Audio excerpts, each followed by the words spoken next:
Hey everybody, Michael Snyder here, Pacific Northwest Weather Watch. Today is August 3rd, and right now we're looking at the visible/infrared satellite imagery. You can see some low clouds moving down the Strait of Juan de Fuca, trying to get into the Puget Sound a little bit there, up against the Olympic Mountains, down the Oregon coastline, in the Chehalis Gap a bit. Didn't quite make it to the Seattle metro here. Some monsoon moisture trying to get up into Oregon. Gonna have some thunderstorm activity here today, and then we're gonna include a lot of the higher terrain of the Pacific Northwest in this thunderstorm potential as we go through the weekend here, coming up on into early next week. Check out some of that smoke across some of the valleys out there in the Rockies, eastern BC. And yeah, it even looks a little bit smoky there in eastern Washington too. Some of this will be mixing out during the day, but we do have some fires ongoing here. We'll take a look at those maps here in a moment as well. Now, looking here, this is the western Pacific Ocean here. There's Japan, there's China here. Look at this typhoon rolling around out here. This energy up here is what's going to try to bring us our system here through the August 8th through 10th time frame. And then we're going to bring some tropical moisture up into the flow here, which may dig a big trough out across the Pacific Ocean here, which downstream could bring some ridging here in the extended forecast and a warm up for the Pacific Northwest. I'll show you those details here in a few moments. Closer to home, warm and hazy Thursday, Friday. This is for Spokane, eastern Washington, and some of eastern Oregon as well. Saturday, Sunday, high temperatures, not getting that warm here as we start to bring that thunderstorm potential. It's been trending upwards here in the most recent runs. 40 to 60% chance of thunderstorms possible. Locally heavy rain. Look at those details more here in a moment. If you're wondering why there's smoke on the Washington coast, there is a small fire, the Margarita fire there, kind of just north of Ocean Shores. And yeah, it could be producing some smoke. Some of the high resolution models have been showing that thing flaring up this afternoon, but you can also see the rest of the fires, the flat, Bedrock, Eagle Bluff here.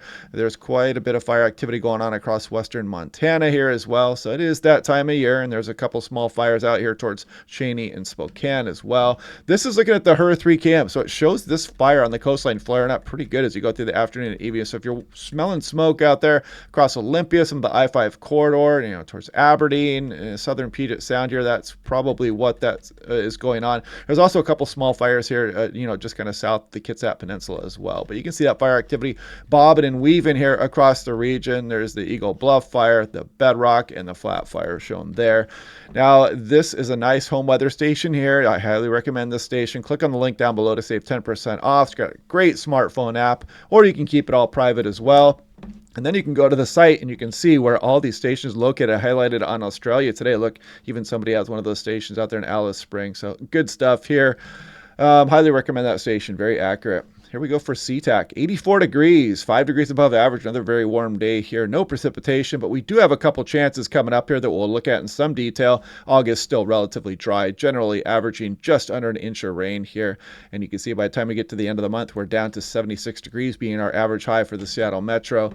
Here we go, European. We're talking about this troughing that's kind of over the area right now. What we've been watching is a little bit of a ridge building here. It keeps showing that, but we've been trending upwards in this troughing right here. You can see it's a little bit stronger on yesterday afternoon's run versus yesterday morning's across the area. So that's going to try to, kick up some thunderstorm activity with it. And then we bring this system a little bit later through the period here. We've been talking about that one for several days. Looks like it's trying to get a little bit closer into western BC here. We'll take a look at those details here in a moment. But then look off through the western Pacific. We're going to inject some of that tropical moisture into the flow here, and that really can dig out a trough here. And look at this ridge build downstream of that strong troughing there over western Alaska, out over the Gulf of Alaska here. And I mean, it's been showing this here, and this would be a significant warm up here across the Pacific Northwest, something we need to watch closely for now. More on that here in a moment. Now looking at the 6-hour precipitation mean sea level pressure, you can see this activity as we go through this afternoon and evening across eastern Oregon, Idaho, Wyoming, southwest Montana. Then as we go through Friday afternoon, it starts to try to creep up into Washington as well. Some of the higher terrain at BC can't rule out a thunderstorm as well. Even the Olympics showing a little bit of shower activity there. As we go through Saturday, we pick things up across the Washington Cascades, even the Olympic Mountains. You can't rule out a thunderstorm there. And look at eastern Washington, bringing some precipitation to the lower elevations in summer. Do you believe it? I mean, some of that Pretty good signal there. Look at that. Some of that's getting up over an inch of rainfall in a 24-hour period. Kind of interesting stuff. Even tries to bring some activity out across the lower elevations of the Puget Sound here. This would be Sunday morning shown there, and Sunday afternoon again across the higher terrain. Thunderstorm activity. So interesting stuff coming up this weekend. Seafares going on. So yeah, it could be a little bit interesting here as we go through Saturday into Sunday morning. We'll watch that as we get closer to it. Here's Sunday. This would be Monday afternoon. Sorry. Higher terrain at BC, Washington Cascades, Northeast Washington, thunderstorm activity ongoing. And then you can see our next system trying to roll through here. Weak mid-latitude cyclone tries to get in here, and it does bring some precip. Maybe the Washington, Oregon coast, the Cascades are, again, we have time to watch the system roll in, but we've been watching it for a few days now, and it's not changed too much. Potential for a little bit of precip with that, and then we start to really build some ridging, and you can see us dry out here as we go through the extended forecast. So we'll watch that one. It's still fantasy at this point.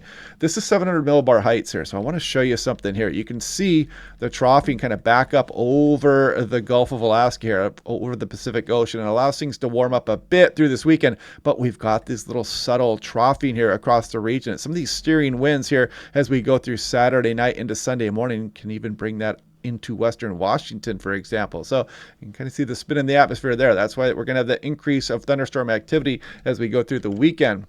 Now, this is looking at the entire Pacific Ocean. There's the Hawaiian Islands. There's Japan here. Here's Washington. There's Alaska here. So now I'm going to put this into motion here. And what I want to show you is this next system coming in here. You can see it coming across the Pacific here, trying to get into the area here. Not too strong, nothing too crazy. But look at all this, typhoon moisture and all this Western Pacific tropical moisture start to enter the flow out here. Then it really wants to dig this huge trough out over the Pacific Ocean here. And you know what that would mean downstream. Big ridging here, big warm-up potential. Just fantasy right now, but we are watching that closely. And then you can see another strong system out here, which potentially could keep that prolonged heat going on there. But this is something that's way off into the extended forecast, and it can change right now, but something I'm watching, and I wanted to kind of introduce you to that, because a lot of our activity, even in the fall and the winter, comes from a lot of this moisture that comes across the Western Pacific here and gets in our jet stream flow. It can bring windstorms, it can bring big ridges here. So yeah, just thought I'd introduce you to that.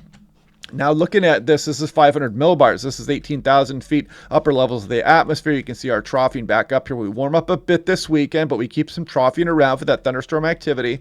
Then we bring the system through, and then you can see this huge trough set up out here and the big ridge try to build up over the Pacific Northwest. Kind of a nasty looking scenario there. We would warm up quite dramatically here under this if this verified here. A good thing it is far off into the future for now. So just something to watch and keep in the back of your mind. We'll scroll through this really quickly here. This is sea level pressure. And as we go through, I'm going to show you the weak system that here it comes there. And as we go through the 8th, 9th, and 10th, and then you can see the really powerful storm out of the Pacific Ocean here and allowing that ridging to build over us, and even shows a little hint of a thermal trough there, kind of setting up on the coastline way off through the extended forecast.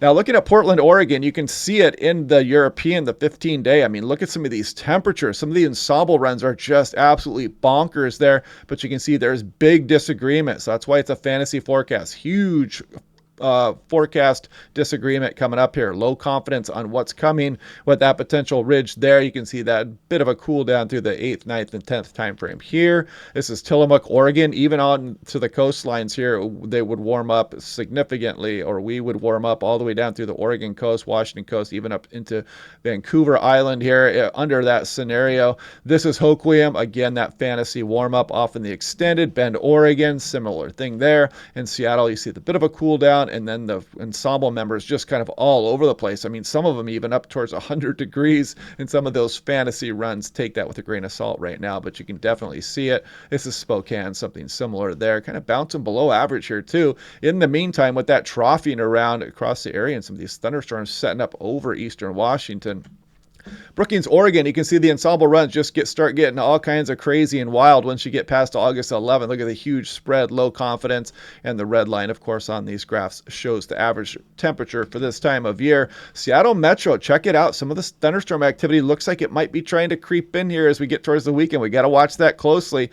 Some of these systems can sneak up on us quickly when they've got that troughing around here. Sometimes these thunderstorms can move off the higher terrain into the lower areas, and then you can see that system system out there on the 8th, 9th, and 10th here, trying to bring some precip into the area. The control run not showing too much right now. Hopefully in Washington, a better ensemble agreement here for some of the coastline as that weak frontal system tries to move through here. Bellingham, something similar there, and some of these ensemble runs have some decent precipitation amounts, although the control only shows about 0.2 of an inch. Salem, Oregon, the potential does exist all the way down to the Willamette Valley as well. But again, we have a few days to continue to look at that. This is lightning flash density potential. So we're going to scroll through today, and you can see this afternoon where the thunderstorm activity is going to be across some of Oregon here. Isolated dry thunderstorms possible as well. Hopefully there's not going to be any fires kicked up by that lightning activity. As we go through Friday here, watch Friday afternoon, we start to introduce this across some of even the Olympic Mountains is showing up a little bit in the European area. I wouldn't put too much stock in that, but probably another round across Oregon. But by the time we get towards Saturday, you'll see this start to move up across the Cascades of Washington, Olympics, Vancouver Island here as well. Seafair is going to be going on. And as we go on into Sunday morning, you can see some of that activity across eastern Washington, and then Sunday across the higher terrain, Cascades, northeast Washington. You guys get the picture here over the next few days. This is looking at 6 to 10 day temperature probability outlook here, a little bit above average through August 12th here, but that would be before that fantasy heat wave came. And look at, they're kind of picking up on that here, and they're showing that probability for the warm up here as we go through August 16th. So yeah, it's something to watch here. You can see the extended run starting to pick up on it. This is 6 to 10 day precipitation here, and you can see with that thunderstorm activity a little bit above average here, and that system also swinging through in that time frame as well, and not putting much stock in the 8 to 14 day right now. This is what I talked about a little bit yesterday. Nino 3.4, equatorial Pacific here. There's Hawaiian Islands, South America, Australia. There's Mexico, and Nino 3.4 is where we measure those El Nino Southern Oscillation temperatures here, and we are currently in moderate territory. Nino 3.4, you can see our climb out of La Nina and into El Nino conditions there across the Pacific Ocean. Here's the drought monitor. It's kind of been creeping up on us. We introduced some severe drought across southeast Washington. We still got it going on across the western Cascades here as well. This was released August 3rd here. And yeah, so it's kind of creeping in on us here. At least we don't have any extreme and exceptional drought right now across the region, but just a heads up, it is summertime here in the Pacific Northwest. This is looking at 7 days significant fire potential here. This was issued yesterday. And check out some of the places east of the Cascades, especially in some of the east slopes here. We're going to have some thunderstorm activity. We've got some high risk going on here in Northwest 7, 12, 11, 10 not included in that, but NW8 was here. So yeah, we're going to have this activity coming across the area here. So hopefully what fires do happen can be put out fairly rapidly. It is summertime here, and once you get into this late July, early August period, and you start bringing lightning across the region, it is generally not a good thing here. It's what tends to kick off some of our bigger fires. So we'll watch this as we go, but yeah, heads up out there. Let's not be the reason why these forest fires get going. Let Mother Nature do it. Humans cause enough as it is. And this is kind of showing you the day one fire weather outlook. That brown here, you see the ISODRYT, isolated dry thunderstorm potential. It does include Pendleton there and some of the east slopes of the Cascades of Oregon. So they might not be producing enough precipitation to put out any fires that they cause. This is day 2 here as well. Again, across Oregon, you can see that elevated fire risk across eastern Washington included there as well. So yeah, we'll continue to watch these systems going. We've got a fantasy heat wave to look at there. It's just purely a fantasy forecast right now. It's not something that's supposed to happen. You shouldn't be worried about it just yet. It's something we're going to watch trend in the forecast coming up.